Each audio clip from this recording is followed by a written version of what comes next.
Support for this podcast comes from the first one with DJ Khaled, a new podcast only available on Amazon Music. What's up, y'all? This is DJ Khaled, and this is the first one. I talk to the most iconic artists on the planet about songs that didn't change the game, but changed their life. We hear from all the A-list music stars like J Balvin, Nas, and Kelly Rowland, who tell their stories about the first hits that took them to being overlooked to being overbooked. Join me every Thursday, only on Amazon Music. Empire.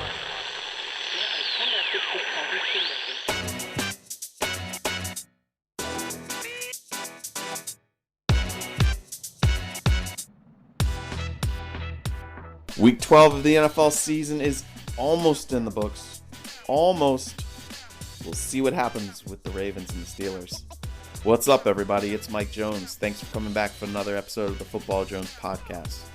You can read me at usatoday.com. You can follow me on Twitter and Instagram at @ByMikeJones.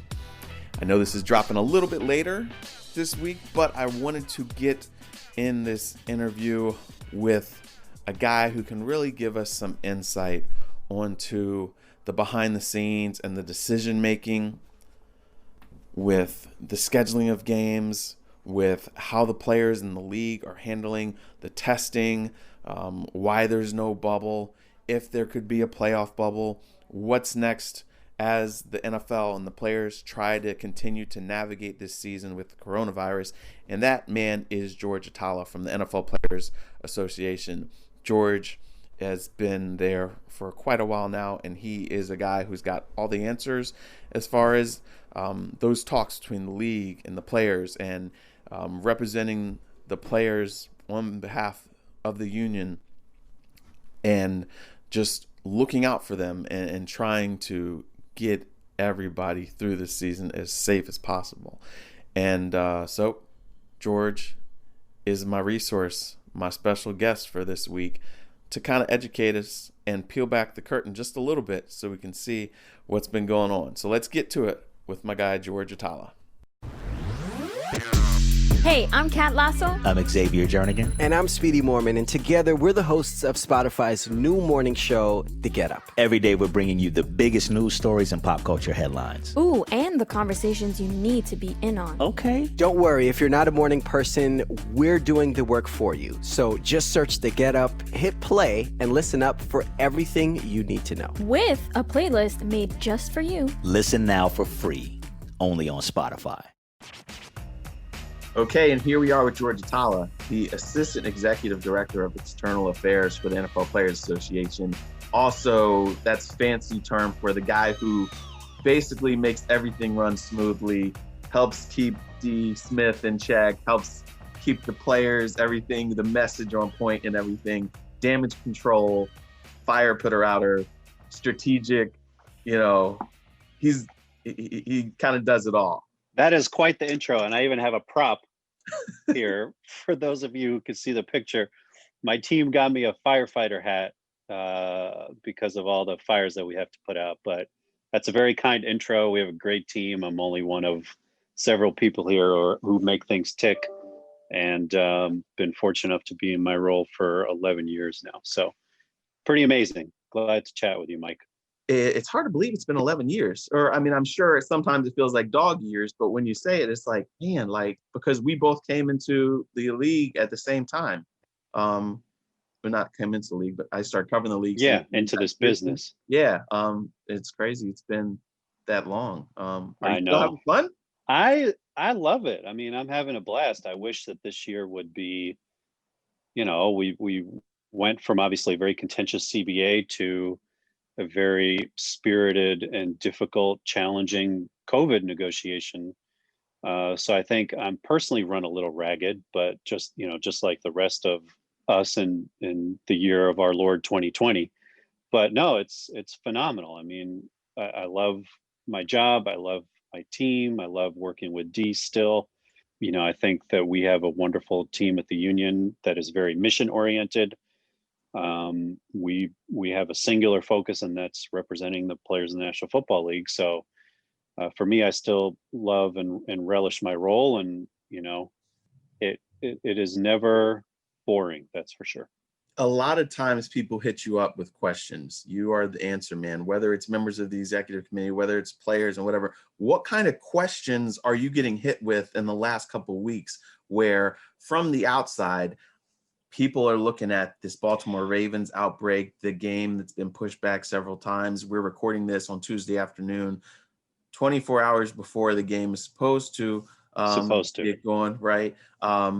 It feels like a very stressful time. What is it like what's your phone and your email like right now? What are you hearing from players, their reps? What are the questions? Yeah, I mostly hear from folks like you, frankly, because I think what we do a great job of, and what Don Davis and our player directors do a tremendous job of is being proactive in their communication with our membership. So oftentimes we're the ones sending information out to the players on any given situation about, status, why decisions are made, how things happen, and the like. So with respect to our membership, we have a wonderful group of player directors who lead the charge in terms of delivering that information. And then our team, through what we do in the media and social media, help support that message. So things we've been getting questions about over the last,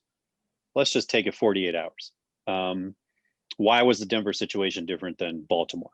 Well, the answer is in Denver, we identified players who were high risk close contacts and pulled them off the field given the video and medical evidence we had in advance of a potential outbreak, with the underlying principle being player and NFL staff and community safety.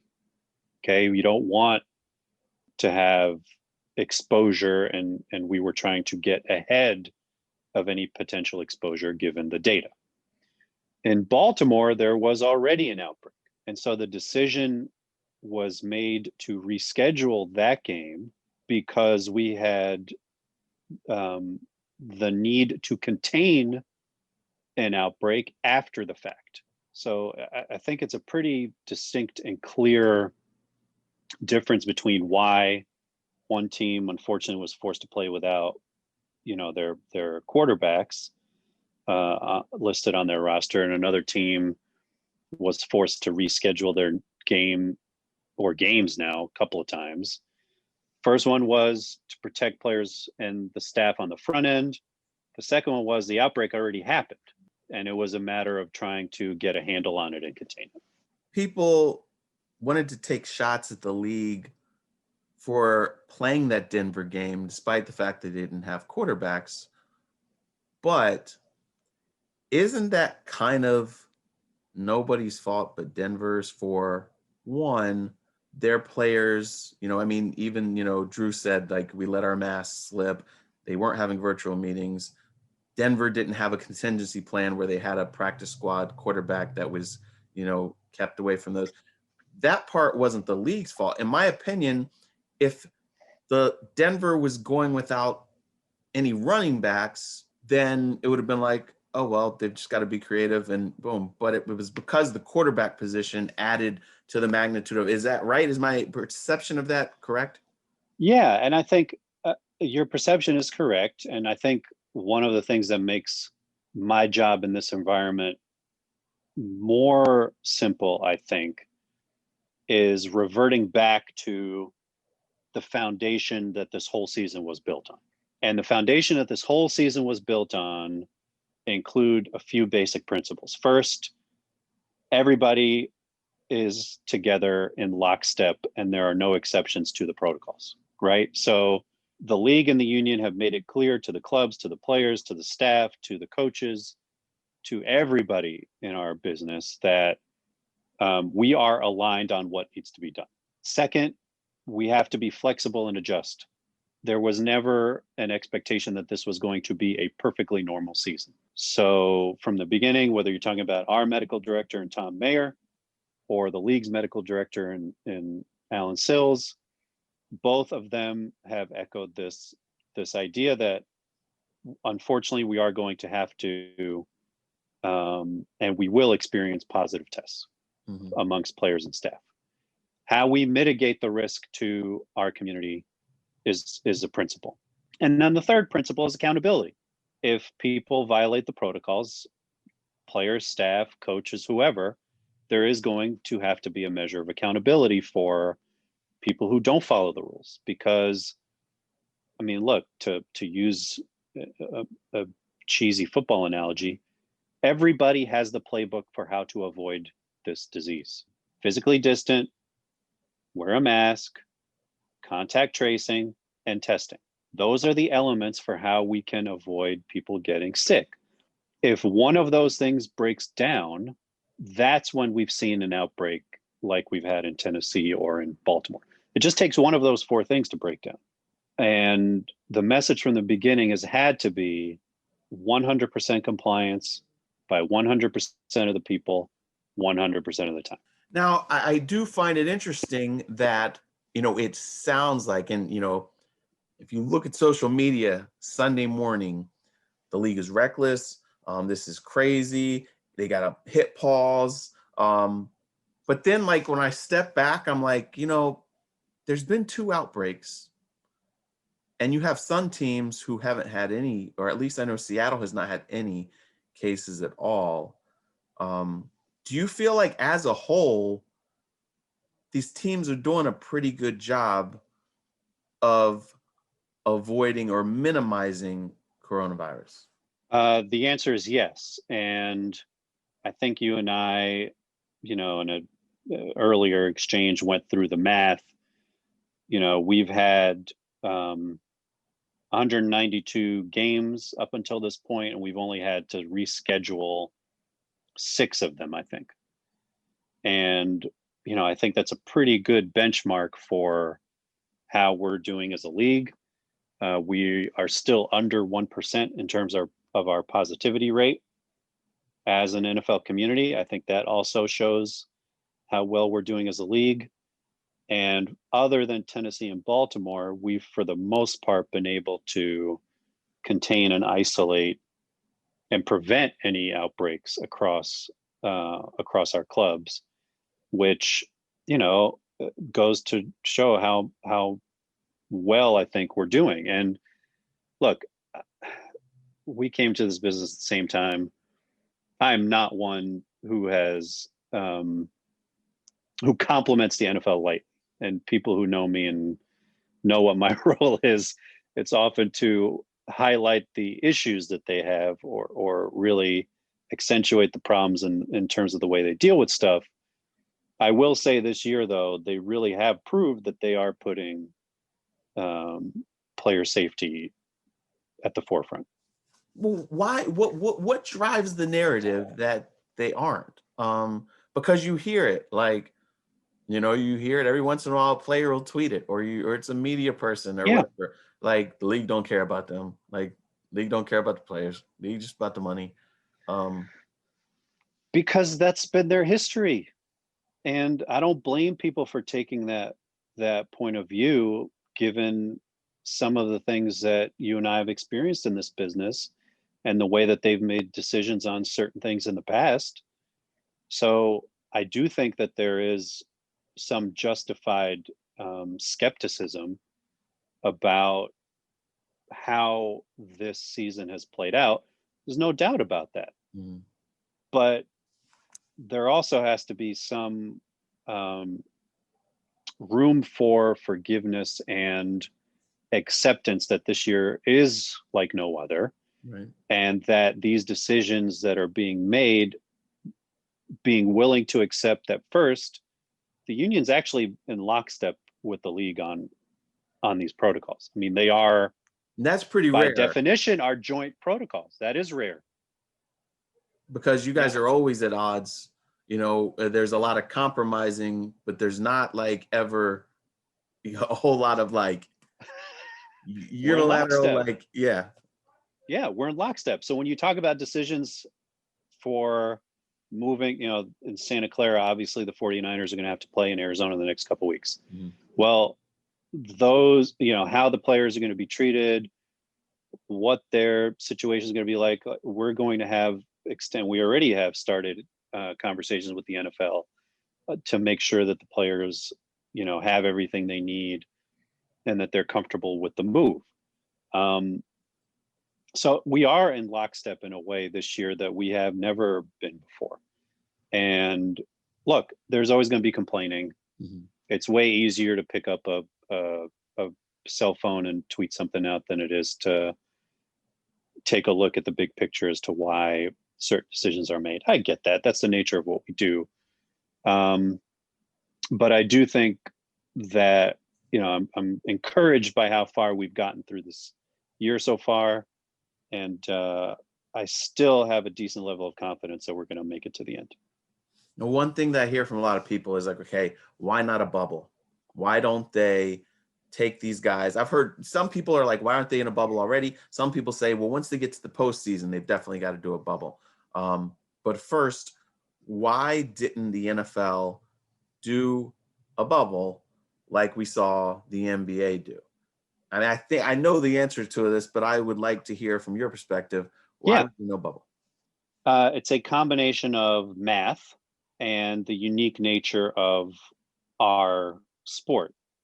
So, obviously, to be explicit, I think the NBA took only 22 teams and limited the number of people who could go to Orlando.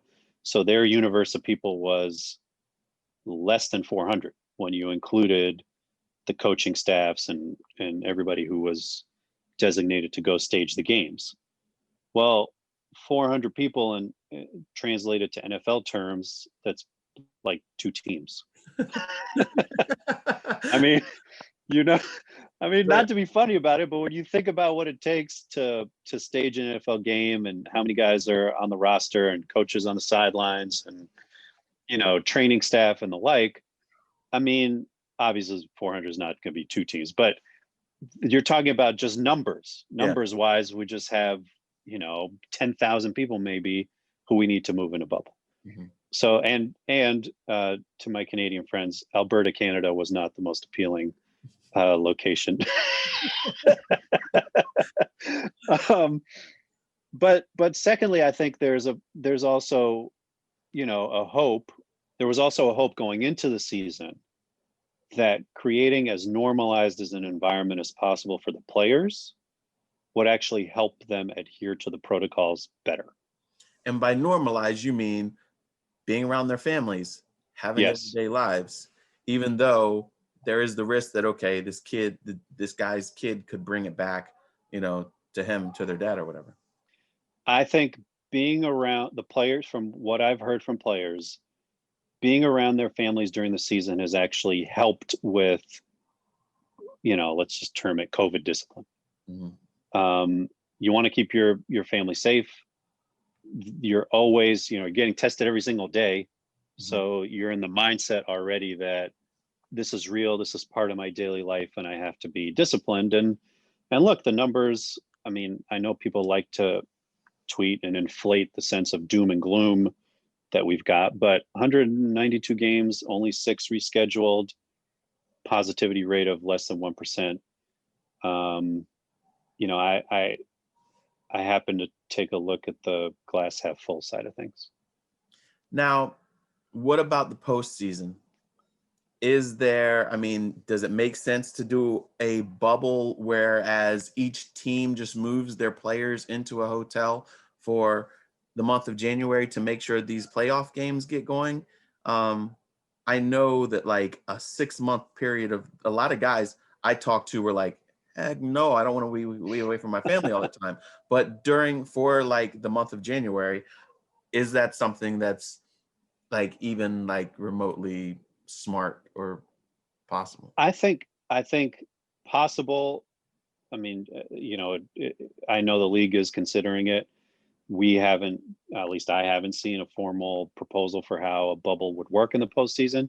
Mm-hmm. I mean, you're still talking about 18 teams, right? Because we've got 2 extra teams this year. Is that right? Did 14, I get that right? Be 14. 14. Unless they wind up having to do the 16. Correct. Yeah.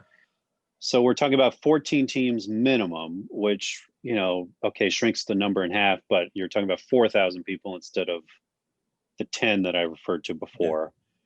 Yeah. Still a big number. Yeah. If we can make it through the regular season under this type of scenario, then I almost think it's riskier to change the format. I do. I mean, that's just my opinion, and I think the medical staffs and the logistic staffs would have to make that call. Certainly not me, but if we can make it through 17 weeks of a regular season under this format, okay, you know, and we've had to adjust 2 or 3 times, by the way, Right. within the season with our protocols. So that's not off the table either. I think we have to respect the novel and continuing emerging nature of the virus and lean on the experts for the decisions. What is your level of optimism that they can get through these 17 weeks? Oh man. Does it depend on the day? Oh, it depends on the day. I mean, I think if we can, it's week by week, honestly. Like if we can get through this weekend and cross the Baltimore Steelers game and have that go off successfully and safely, get through this weekend's games safely, we can, you know, we've already proved once with the Tennessee situation that we can get things back on track. And my hope is we can do the same here, because certainly this thing is still real. And I mean, the pandemic is still real. Let me be precise. And I believe, and my hope is that there will be a higher level of vigilance amongst the clubs to, you know, to be as strict as they can be so we can get through it. I know that you're not the one who makes this call on this, but with another question I get a lot is, because of like the mind on player safety, why, because of the short windows that now this game, like the Steelers Ravens game being on a Wednesday, and then, you know, they're going to have a shorter turnaround, less recovery time, even though it's pushed back to Monday now. So why do you think that they just didn't pull the plug and say, hey, we're going to see you in week 18? That's a good question. I don't have a good answer for that. And, you know, I'm always going to shoot straight. I really don't have a good answer as to why. I think, you know, week 18 has always been a break glass in case of emergency type scenario, the way that it's been communicated to us. And this wasn't deemed to be a break glass emergency situation. So I do find it interesting, though, that, you know, and I think I heard Adrian Peterson say this in a recent interview, where guys are not practicing as much. They're not doing pads. So I know you want to be game ready, but you're also not doing the usual wear and tear on your body in terms of the practices that you would in a normal year. So my hope is that there's some solace in the fact that there's balance at this point in the year where, yeah, you might not be getting your reps in so that you can be quote unquote game sharp, but your body's also not taking the usual toll that it would take if you're doing a normal practice schedule with some of these coaches, wink, wink. Right. What's your, what have you been the most impressed about with the way that this season has unfolded despite the challenges so far? The games have been fun to watch. I think so. We've had some really, really compelling games, and, you know, take it from somebody who in a regular year is not glued to his TV all Sunday watching all the entire slate of games. Like, you know, I think, you know, watching the games has been a lot of fun this year. I think you've seen players do some pretty incredible things. Watson and Mahomes and have been incredible to watch. I don't know, even Denver in a weird sort of a way this weekend was sort of must-see TV in terms of how they were going to approach the no quarterback. So I've been with the no quarterback situation, but I've been thoroughly impressed with the quality and the level of fun that I've had in watching the slate of games this year. I wish there were fans in the stands. You know, I wish we were in packed stadiums. I wish all of that, but under the circumstances, I'm impressed with how much fun it has been watching the games. Yeah, I feel like early in the year, we saw like some teams storm out of the gates, and we saw some other teams who definitely could have benefited from having a preseason. Right. But the way things are kind of rounding right now, I wonder if we're going to see preseason games ever again. That's a subject for bargaining, Mike. I know, because those owners still do get some TV money, so I they know try to they get do. some of it, you know. I know they do. But look, I mean, honestly, like, even look at it, we can joke about the NFC East, but like, anybody can win that division still. Minnesota's making a charge. They're on a tear to try to make up ground from the early start. Atlanta all of a sudden looks like a team. I mean, not to get all like football fanny or whatever, but I just think it's been really fun to watch, like that any given Sunday that is so associated with the NFL is very much alive and well. Yeah, I feel like in the AFC, it's like the Chiefs and then the Steelers and then everybody else. And then I feel like in the NFC, like I really don't know who could take that division. It's wide open. It's wide open. And that's good for the league. It's good for the players. It's good for everybody, good for the fans as well. Yeah, absolutely. Now, another thing, because you deal with the players a lot, we saw this year a lot of younger players start to find their voice. We see, veterans every year who try to do things to impact their community and things like that. But what has your response been like seeing some of these young guys? And you guys always highlight community guys, your community MVPs every week. What's been the response for you seeing some of these young guys become more than athletes and really try to make their worlds better places when they really could just count their dollars and worry about endorsement deals and stuff like that?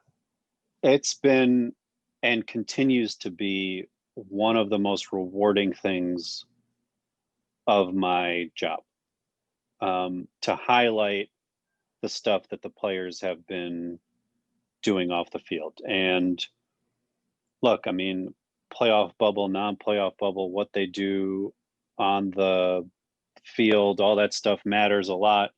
The impact that these guys have in their community impacts even more. In fact, today, and I'm looking at it right now, we just did a press release that highlights maybe up to 120 guys who have done work in their community just in the last 10 days alone around the Thanksgiving holiday. People who the average fan might not, hear about or cheer for or whatever, but they really have stepped up to provide support for those in need, and on the social justice front too, which I think obviously in 2020 has come into focus in a way that it hasn't before. The union has a bunch of executive committee members who are very much focused on minority hires in the ranks of head coaches and executives across the clubs. Well, how do we do that? How do we advocate for that? How do we become better advocates for diversity and inclusion for Black and brown people and women of color? You look back on the referee game a couple weeks ago where it was the first all Black referee crew to officiate an NFL game. Well, on one hand, why did it take so long? The league's been in existence for 100 years. But on the other hand, shouldn't every officiating crew be representative all the time? How do we become better advocates for that? And players have clearly found their voice in pushing for stuff. Was it something that you think that, I mean, it wasn't calculated, right? Just like, I guess everything that happened in our country just kind of triggered some things. And is it also the fact that we have a lot of the faces in the league are younger guys who are just dabble in a lot of different things and aren't just, so like old school, just locked in football wise? I don't know the reason. I think every player has his own reason for why he has been more vocal. But I'm just glad it's happening. And for me, obviously we're going to take a union view on this. If we can harness those voices collectively in a consistent way, well, the sky's the limit in terms of what players can do to implement real change beyond what happens in our business. And I think that's the key, right? I mean, it's one thing to be front and center and do that remarkable video that they did over the summer. Okay, well now, all right, let's flip that into what do we really want? Right. And how do we maintain that collective energy to change the things that we need to change, not just within our game, but criminal justice reform, prison reform, diversity in our government, elections, all of that, where we really need to see, positive changes in our communities. All right, George. Well, I feel like we could probably go on all day long. There's so many different topics, but I wanted to pull back the curtain a little bit. And I think that you've helped us kind of, take a microscope to this thing and see kind of where the league is, how they're handling the coronavirus, why some things happen the way they are, why decisions are made, and what the climate's like. So I appreciate it, man. Mike, I appreciate you very much. And hopefully we can do this again some point in the playoffs where we can have a high level of confidence that we'll make it to the end.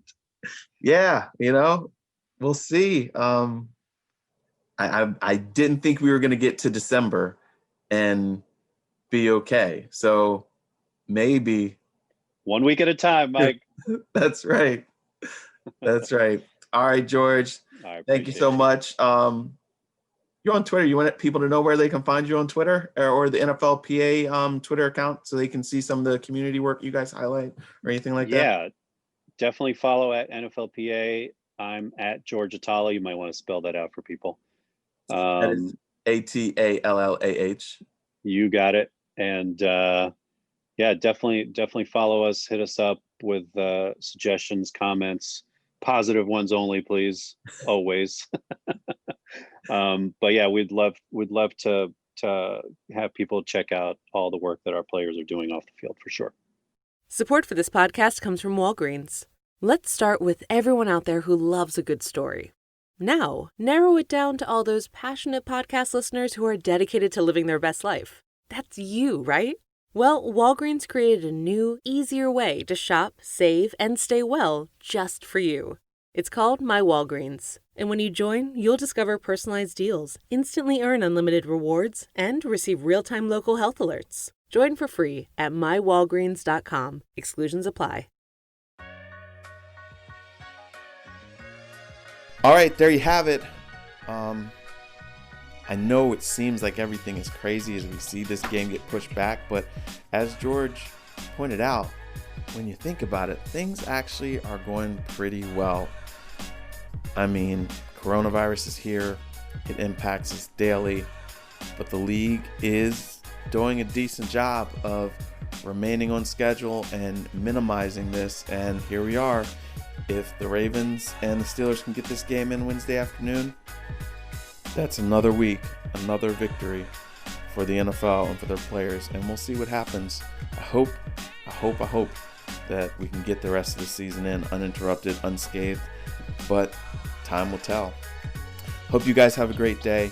Once again, thanks for listening. Check out my stuff on usatoday.com. Follow me on Twitter and Instagram at @ByMikeJones. Please share this podcast with a friend. Post it on your Facebook. Retweet the link. And I would appreciate it. And I'll talk to you guys again next time.